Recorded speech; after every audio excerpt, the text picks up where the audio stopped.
Sejam bem-vindos a mais uma aula de história e vou te avisando, hein? Esta aula está sensacional. Agora, sabe o que pode ser mais sensacional ainda? Você se inscrever neste canal, clicar no sininho, ativar as notificações e ainda deixar um like aqui pro seu professor. Gente, não perde essa aula, hein? Bora comigo para mais essa aula de história, minha gente!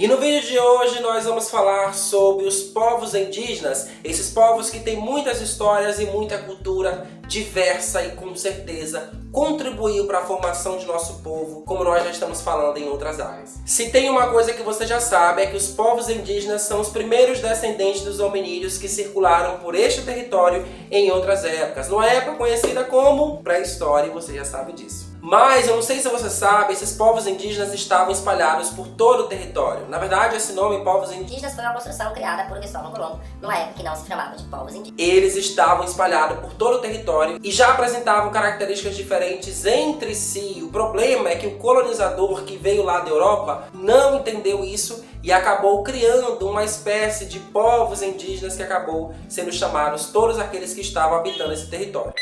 Meu Deus, até uma buzina agora no meio da aula. Gente, buzina, alarme de moto, meu Deus. Seria que eu tava falando mais? Eu tava falando o que mesmo? Olha pro slide. Estavam espalhados por todo o território. Agora você acompanha comigo nessa tela exatamente a diversidade de povos indígenas, nações indígenas que existem no nosso país atualmente. Mas entenda que essas nações indígenas não são as mesmas que habitaram esse território lá no passado, 1500 e antes de 1500. É claro que algumas delas sim. E elas vão apresentar características sociais e culturais bem diferentes. Então não dá para chamar todos de índios porque eles não se entendem assim. Eles não se entendem como os indígenas. É claro que atualmente eles utilizam esse termo indígena. Mas se você conversa, se você conhece uma população indígena mais profundamente, você vai perceber que eles se chamam de guaranis, de chacriabás, de pataxós. Então é uma diversidade incrível. Tá, tio Rodrigo, mas como é que estão os povos indígenas atualmente? Atualmente eles apresentam uma diversidade de línguas. São mais de 200 línguas faladas em todo o território nacional nas comunidades indígenas. É bem verdade que acreditava-se que existiam mais de 5 milhões de povos indígenas e mais de 1.200 dialetos e línguas indígenas. Mas como este processo de dominação e ocupação portuguesa foi acontecendo ao longo da história, isso foi se perdendo, muitos deles foram dizimados e nós não temos o conhecimento de várias outras línguas que desapareceram ao longo da história. E também as moradias, as crenças, os ritos, as manifestações, as características físicas serão diferentes entre si também, para você perceber que eles não são iguais mesmo, nem no jeito de montar as suas moradias. Nós chamamos isso de ocas, né? Mas se você observar, nem no formato, nem na maneira que eles organizam, é do mesmo jeito. Pode observar aí que você tem formas diferentes de se construir as moradias indígenas, embora saibamos que elas estão em contato com a natureza. Se você olha para as duas fotos, você consegue perceber isso claramente. Porém, o jeito de fazer, a maneira de organizar é diferente para cada povo. Crianças na rua às 9 da noite. Crianças na rua a esta hora. Ai, ai, vamos lá, vamos respirar fundo.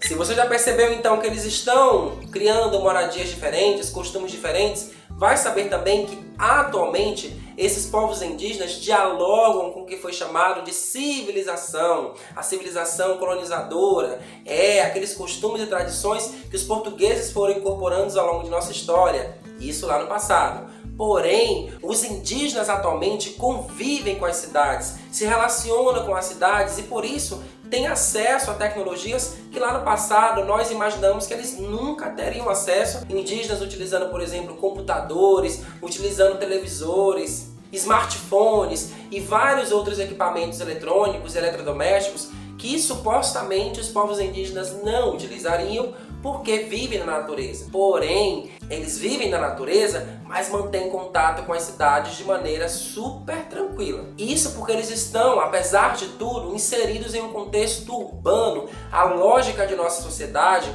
em algumas populações indígenas, é inseri-los dentro desse contexto urbano mesmo. Isso porque eles estão inseridos em um contexto social urbano. A urbanização também chega nas populações indígenas, apesar de estarem distantes lá nas florestas. Claro que tem índios que não têm o contato com as cidades. Claro que existem comunidades indígenas que estão organizadas nos seus territórios indígenas, têm uma relação muito pequena com as cidades. Mas a tecnologia acaba chegando a eles de alguma forma, até mesmo para poder facilitar a organização deles em defesa dos seus direitos. E se eu estou falando de direitos, é para que você saiba que os povos indígenas também têm vários direitos, e isso está sendo protegido, organizado pela FUNAI, que é a Fundação Nacional do Índio, onde são promovidas várias ações para poder cuidar, proteger o território indígena e também as populações que fazem parte dele, mas também da garantia dos direitos desses povos indígenas, como por exemplo de votar, de ter as suas terras demarcadas, de ter a sua tradição e a sua cultura preservada, apesar de viverem em contextos urbanos, como eu havia dito. Este órgão é responsável por proteger os interesses dos indígenas e nada impede que eles mesmos possam se organizar para defender os seus direitos, o direito à terra, o direito à vida, o direito à preservação da natureza, que é o que lhes dá a garantia da sobrevivência de todos os seus descendentes.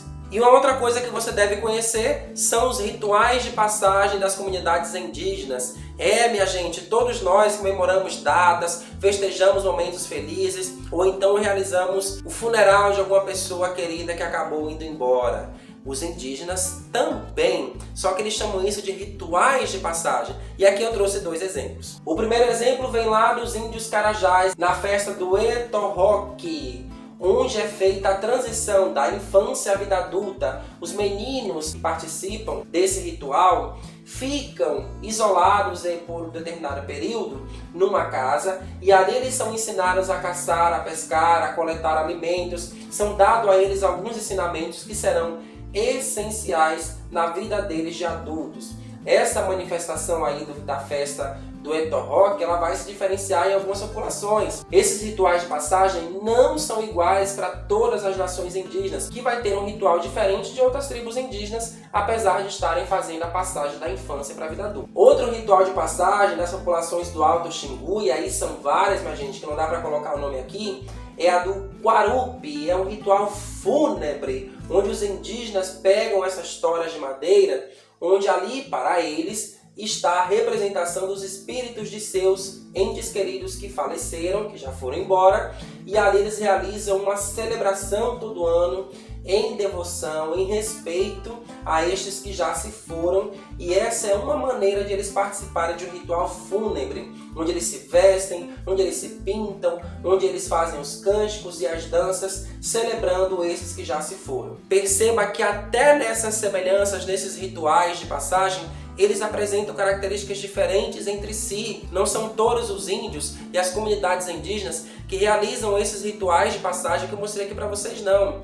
É uma cultura diversa. O principal ponto de nossa conversa até aqui é de que esses índios são diferentes. E isso é comprovado pelas manifestações dos seus ritos, da sua cultura, de seu povo, nos elementos de suas vestimentas e até mesmo na sua língua. Então não dá para ficarmos chamando índio, índio, índio, índio, achando que eles são todos iguais. São muitos povos e com muitas culturas. É isso, gente. Eu espero que você tenha gostado dessa aula e você já sabe o que fazer, né? Vai deixando o like aí pra gente, pra bombarmos esse conteúdo de história e termos mais aulas incríveis daqui pra frente, tá certo?